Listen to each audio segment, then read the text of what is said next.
Back to my other video. और आज की वीडियो में जैसे कि आपने थंबनेल पे देख लिया होगा, तो मैं बात करने वाला हूँ what happens to your muscles when you take black beast creatine. तो बेसिकली अगर मैं सिंपल सी भाषा में बात करूँ, तो क्या रिएक्ट करती है आपकी मसल जब आप ब्लैक बीस्ट का क्रिएटिन लेते हैं। तो इसके पीछे का साइंस के बारे में बात करेंगे। जब आप क्रिएटिन को रेगुलर यूज़ करते हैं, क्या रिजल्ट्स मिलते हैं, कैसे वो काम करता है, कितनी अमाउंट में लेना चाहिए, कितने इफेक्टिव रिजल्ट रहते हैं, और जब आप इसको लेते हैं तो आपकी मसल्स में क्या रिएक्शंस होते हैं। तो इन्हीं सब चीज़ों के बारे में आज मैं बात करने वाला हूँ। इन शॉर्ट, अगर आप इस वीडियो को पूरा देखते हैं तो कोई भी कंफ्यूजन आपका नहीं रहने वाला है अबाउट ब्लैक बीस्ट क्रिएटिन। तो चलो भाई, ज़्यादा टाइम को वेस्ट नहीं करते हैं। उससे पहले मेरा नाम है, चैनल पे नए हैं तो प्लीज चैनल को सब्सक्राइब, साथ में बेल आइकन को प्रेस कीजिए। चलिए गाइस, चलते हैं अपनी वीडियो।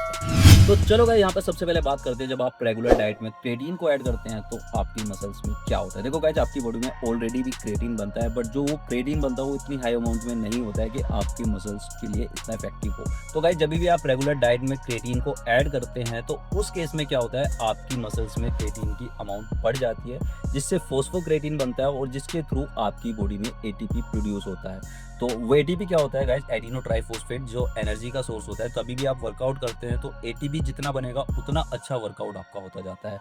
तो फर्स्ट काम क्या होता है, जब भी आप क्रिएटिन को ऐड करते हैं, मसल्स में क्रिएटिन की अमाउंट बढ़ती है और उससे फोस्फोक्रिएटिन बनता है और जिससे एटीपी बनता है। तो एटीपी आपको एनर्जी प्रोवाइड कराता है। तो गाइस, जैसे कि मैंने बताया, जब आप क्रिएटिन को कंज्यूम करते हैं तो आपकी बॉडी में फोस्फोक्रिएटिन का जो प्रोडक्शन है वो इंक्रीज होता है। फोस्फोक्रिएटिन के बाद आपकी बॉडी में एटीपी प्रोड्यूस होता है। एटीपी के बारे में जैसे कि मैंने बताया, एडिनो ट्राइफॉस्फेट, ये एनर्जी का सोर्स है। इसको एक एग्जांपल से लेके यहाँ पर समझते हैं। सपोज गाइस, आप यहाँ पर जिम में कोई भी एक्सरसाइज करते हैं, सपोज आप 8 to 10 रैप्स करते हैं, तो जब भी आप कोई वर्कआउट कर रहे होते हैं, 10th रैप में ऑलमोस्ट आपकी एनर्जी ड्रेन आउट हो चुकी होती है। तो नेक्स्ट टाइम जब आप सेट करते हैं तो अगेन उस टाइम पे आपको एटीपी की जरूरत होती है। तो क्रिएटिन क्या करता है, या दैट मीन्स फोस्फोक्रिएटिन क्या करता है, तो रेगुलर प्रोडक्शन बढ़ाता रहता है एटीपी का, जिससे आपके कंटिन्यूस सेट जो है या जो भी आपके रेपिटेशन है वो कंटिन्यू बने रहते हैं। तो सपोज आप 3 सेट करने वाले 8 to 10 रैप्स के, आप 10th रैप में थक जाते हो, अगेन दोबारा सेट करते हो तो 10th रैप तक आप इजीली पहुंच पाते हो, just because of this creatine. तो क्रिएटिन का जो फोस्फोक्रिएटिन का जो काम होता है, जो आपके रेपिटेशन को मेंटेन करने में काफी सपोर्ट करता है। सेकंड थिंग गाइस, आपने सुना होगा कि जो क्रिएटिन होता है वो आपकी बॉडी को डिहाइड्रेट करता है। ऐसा कुछ भी नहीं है गाइस, जब भी आप क्रिएटिन को कंज्यूम करते हैं तो ये आपकी मसल्स में वाटर को होल्ड करता है। दैट मीन्स आपकी जो मसल्स है वो पंप दिखेगी just because of water retention. तो ये नॉर्मली भी आपको 4 to 5 लीटर्स पर डे आपको पानी पीना ही चाहिए, और जब आप क्रिएटिन लेते हो तभी भी आपको इतना कंज्यूम करना चाहिए। ये एक बहुत बड़ा मिथ है। बहुत से लोगों से आपने सुना होगा कि जब आप क्रिएटिन लेते हो तो आपकी बॉडी डिहाइड्रेट हो जाती है, बट ऐसा नहीं है। आपकी मसल्स में वाटर को होल्ड करके रखता है क्रिएटिन। तो आपको पानी जरूर पीना है 4 to 5 लीटर पर डे। उसके बाद जो आपकी बॉडी में मसल्स होगी वो काफ़ी अच्छी होगी, पंप होगी, और काफी अच्छा वर्कआउट आपको मिलेगा। लीन मसल मास को काफी प्रमोट करता है। तो गाइस, ये इंस्टेंट एनर्जी नहीं देता है, ये आपकी रेगुलर स्ट्रेंथ को बनाता है। जब आप इसे कंज्यूम करते रहते हैं, ओवर द टाइम आप फील करोगे कि आपकी स्ट्रेंथ इंप्रूव हो चुकी है। और गाइस, कुछ लोगों का मिथ होता है कि आपकी बॉडी में फैट बढ़ाता है। जैसे कि मैंने बताया, वाटर को होल्ड करता है तो आपकी मसल्स पंप दिखती है, जिसकी वजह से लोगों को लगता है कि आपकी बॉडी में फैट बढ़ा रहे। ऐसा बिल्कुल भी नहीं है। Just because of water retention तो आपकी मसल पंप दिखती है, जो कि काफी अच्छी बात है। तो आपकी बॉडी बिल्कुल भी डिहाइड्रेट नहीं होती है। तो ये मिथ्स आपको बिल्कुल भी नहीं होना चाहिए व्हाइल टेकिंग द क्रिएटिन। तो क्रिएटिन को लेकर जो ये मिथ्स हैं ये बहुत गलत है।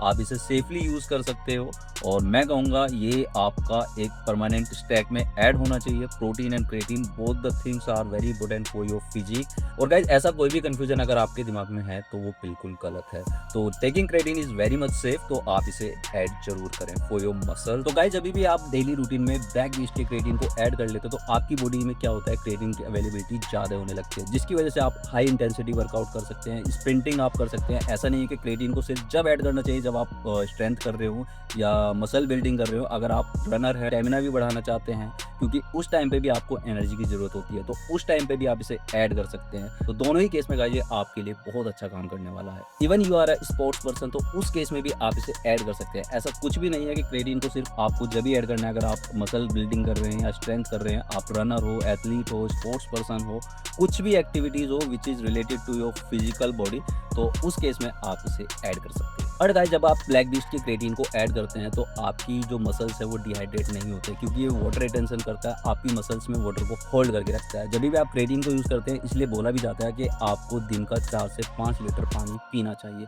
जिससे आपकी मसल्स में वो वाटर को होल्ड करके रखता है और मसल जो है फुलफिलनेस वहां पर फील करती है। फोर्थ गाइस, जब भी आप इसको रेगुलर यूज करने लगते हैं गाइस अपनी डाइट में, तो एक ओवर द टाइम आपको एक स्ट्रेंथ फील होने लगती है, आपकी लीन मसल मास इंप्रूव होने लगती है, आपकी जो रेजिस्टेंस कैपेसिटी है वो बढ़ जाती है।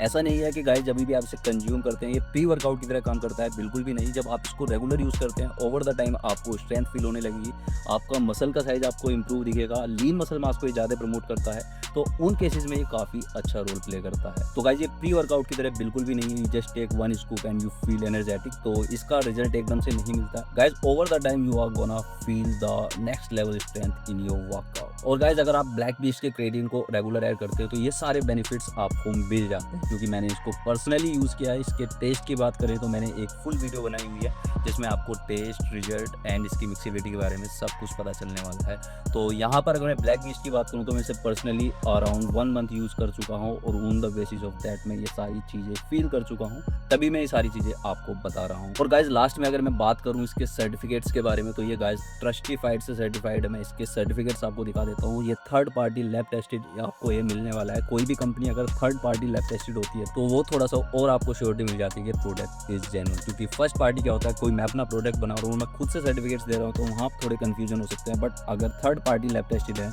तो वहाँ पे जेन्युइनिटी की श्योरिटी आपको मिल जाती है। तो ब्लैक बीस्ट का क्रेटिन भी आपको ट्रस्टिफाइड से सर्टिफाइड मिलता है। तो गाइस ये था यहाँ पर ब्लैक बीस्ट का क्रेटिन जिसको मैंने पर्सनली यूज़ किया और on the basis of that मैंने अपने एक्सपीरियंसेस शेयर किए हैं। और आपको भी अब लगता है कि क्रेटिन ऐड करना चाहिए तो मैं सजेस्ट करूँगा ब्लैक बीस्ट का क्रेटिन आप ऐड कर सकते हैं for strength, for stamina, for your sports activity, for your any physical activity you want to do, तो you can add Black Beast creatine. तो चलो गाइस आज की वीडियो करते हैं यहाँ पर एंड, मिलते हैं नेक्स्ट वीडियो में, तब तक के लिए थैंक यू, बाय बाय।